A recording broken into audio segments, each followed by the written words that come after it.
ನಮಸ್ತೆ ವೀಕ್ಷಕರೇ, ನೀವು ನೋಡ್ತಾ ಇದ್ದೀರಾ ಸೌತ್ ಟಾಕೀಸ್.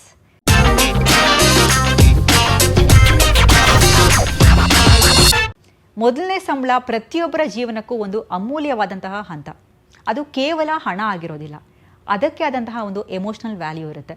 ಇನ್ನು ಮೊದಲನೇ ಸಂಬಳ ಕೈನಲ್ಲಿ ಹಿಡ್ಕೊಂಡಾಗ ಆಗುವಂತಹ ತೃಪ್ತಿ ಆಗಿರ್ಬೋದು, ಅದನ್ನು ವರ್ಣನೆ ಮಾಡೋಕ್ಕೂ ಕೂಡ ನಮ್ಮ ಯಾರ ಕೈನಲ್ಲೂ ಕೂಡ ಆಗಲ್ಲ.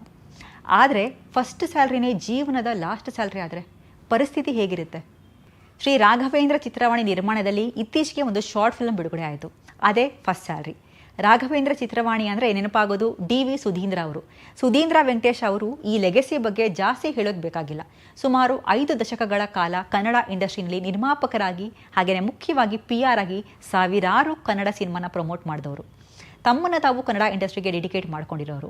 ಈಗ ಸುಧೀಂದ್ರ ವೆಂಕಟೇಶ್ ಅವರ ಪುತ್ರ Pavan Venkatesh first salary short ಮೂವಿಯಿಂದ ನಿರ್ದೇಶಕರಾಗಿ ಕನ್ನಡ ಆಡಿಯನ್ಸ್ ಎದುರು ಬಂದಿದ್ದಾರೆ.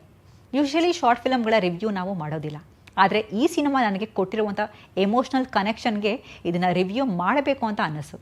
ಒಂದು ದೊಡ್ಡ ವಿಚಾರವನ್ನು ಚಿಕ್ಕ ಸಿನಿಮಾ ಮೂಲಕ ಫಸ್ಟ್ ಸ್ಯಾಲ್ರಿ ಚಿತ್ರತಂಡ ಆಡಿಯನ್ಸ್ಗೆ ಕಟ್ಟಿಕೊಡುತ್ತೆ. ನಾಯಕ ಇಂಜಿನಿಯರಿಂಗ್ ಮುಗಿಸಿರ್ತಾನೆ, ಆದರೆ ಕೆಲಸ ಸಿಗದೆ ಜೀವನದಲ್ಲಿ ಕಷ್ಟಪಡ್ತಾ ಇರ್ತಾನೆ. ಅವನ ಜೀವನದಲ್ಲಿ ಬರುವಂತಹ ಒಂದು ಅನಿರೀಕ್ಷಿತ ತಿರುವು ಅವನ ಜೀವನನೇ ತಲೆ ಕೆಳಗಾಗೋ ಹಾಗೆ ಮಾಡುತ್ತೆ. ಕೊನೆಗೆ ಕೆಲಸ ಸಿಗುತ್ತಾ? ಫಸ್ಟ್ ಸ್ಯಾಲ್ರಿ ಎಣಿಸ್ತಾನ? ಅನಿರೀಕ್ಷಿತವಾಗಿ ಸಿಕ್ಕ ತಿರುವು ಅವನನ್ನು ಎಲ್ಲಿಗೆ ಕರ್ಕೊಂಡು ಹೋಗುತ್ತೆ ಅನ್ನೋದೇ ಈ ಶಾರ್ಟ್ ಫಿಲ್ಮ್ನ ಕೋರ್ ಕಾಂಟೆಂಟ್. ಇದು ಸಿನಿಮಾನು ಮೀರಿ ಪ್ರತಿಯೊಬ್ಬರ ಜೀವನಕ್ಕೂ ಕೂಡ ಹತ್ತಿರದಿಂದ ಕನೆಕ್ಟ್ ಆಗ್ತಾ ಹೋಗುತ್ತೆ. ಮಿಡ್ಲ್ ಕ್ಲಾಸ್ ಫ್ಯಾಮಿಲಿ ಫೇಸ್ ಮಾಡೋ ಸಮಸ್ಯೆಗಳು, ನಮ್ಮ ಸಮಾಜದಲ್ಲಿ ಗೊತ್ತಾಗದೇನೋ ದೊಡ್ಡ ಮಟ್ಟಕ್ಕೆ ಬೆಳೀತಾ ಇರುವಂತಹ ಅನ್ಎಂಪ್ಲಾಯ್ಮೆಂಟ್ ಸಮಸ್ಯೆ, ಇನ್ನು ಪ್ರತಿಯೊಬ್ಬ ಗಂಡು ಮಕ್ಕಳ ಪರಿಸ್ಥಿತಿ, ಮನಸ್ಥಿತಿ, ಮನೆ ಸ್ಥಿತಿ ಎಲ್ಲನೂ ಸಿನಿಮಾ ಬಿಚ್ಚಿಡುತ್ತೆ. ಇನ್ನು ಈಗಿನ ಕಾಲಕ್ಕೆ ಶಾರ್ಟ್ ಫಿಲಮ್ ಅಂದರೆ love story, double meaning comedy, breakup ಕತೆ, ಸಾಲಾಗಿ ಪಂಚ್ಲೈನ್ ಹೊಡೆಯೋದು ಇವೇ ಹೆಚ್ಚಾಗಿರೋ ಕಾಲಕ್ಕೆ ಪವನ್ ವೆಂಕಟೇಶ್ ಅವರ ಈ ಪ್ಲಾಟ್ ಸೆನ್ಸಿಬಲ್ ಹಾಗೆಯೇ ಮೆಚ್ಯೂರ್ಡ್ ಅನಿಸುತ್ತೆ. ಈ ರೀತಿಯ ಥಾಟ್ ಪ್ರೋಸೆಸ್ ಇರೋ ನಿರ್ದೇಶಕರು ಕನ್ನಡ ಇಂಡಸ್ಟ್ರಿಗೆ ತುಂಬಾ ಅವಶ್ಯಕ ಅಂದರೂ ನಮಗೆ ತಪ್ಪಾಗಲ್ಲ. ಇನ್ನು ಫಸ್ಟ್ ಸ್ಯಾಲ್ರಿನಲ್ಲಿ ನನಗೆ ತುಂಬ ಇಂಪ್ರೆಸ್ ಆಗಿದ್ದು ಕ್ಯಾಮ್ರಾ ವರ್ಕ್ ಹಾಗೆಯೇ ಮ್ಯೂಸಿಕ್. ಅದರಲ್ಲೂ ಒಂದು ಶಾರ್ಟಿಂದ ಇನ್ನೊಂದು ಶಾರ್ಟ್ಗೆ ಕಟ್ ಮಾಡೋದಕ್ಕೆ DOP ಪ್ಲ್ಯಾನ್ ಮಾಡಿರೋ ಕಟ್ಟಿಂಗ್ ಪಾಯಿಂಟ್ ಆಗಿರ್ಬೋದು, ಕೆಲವು ಕಡೆ ಖೇಯಾಸ್ ಕ್ರಿಯೇಟ್ ಮಾಡೋದಕ್ಕೆ ಯೂಸ್ ಮಾಡಿರೋ ಟೆಕ್ನಿಕ್ ಆಗಿರ್ಬೋದು, ಆಡಿಯನ್ಸ್ಗೆ ತುಂಬ ಮಜಾ ಕೊಡುತ್ತೆ. ಒಟ್ಟಾರೆ ಹೇಳೋದಾದರೆ ಇದೊಂದು ಒಳ್ಳೆ ಫಿಲ್ಮ್. ಹರಿಣಿ ಶ್ರೀಕಾಂತ್ ಅವರು ಒಂದು ಮುಖ್ಯವಾದ ಪಾತ್ರದಲ್ಲಿ ತುಂಬ ಚೆನ್ನಾಗಿ ಪರ್ಫಾರ್ಮ್ ಮಾಡಿದ್ದಾರೆ.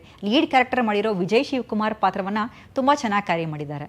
ಎಂಟೈರ್ ತಂಡ ತುಂಬ ಅಚ್ಚುಕಟ್ಟಾಗಿ ಚೆನ್ನಾಗಿ ಸಿನಿಮಾವನ್ನು ಪ್ರೆಸೆಂಟ್ ಮಾಡಿದೆ.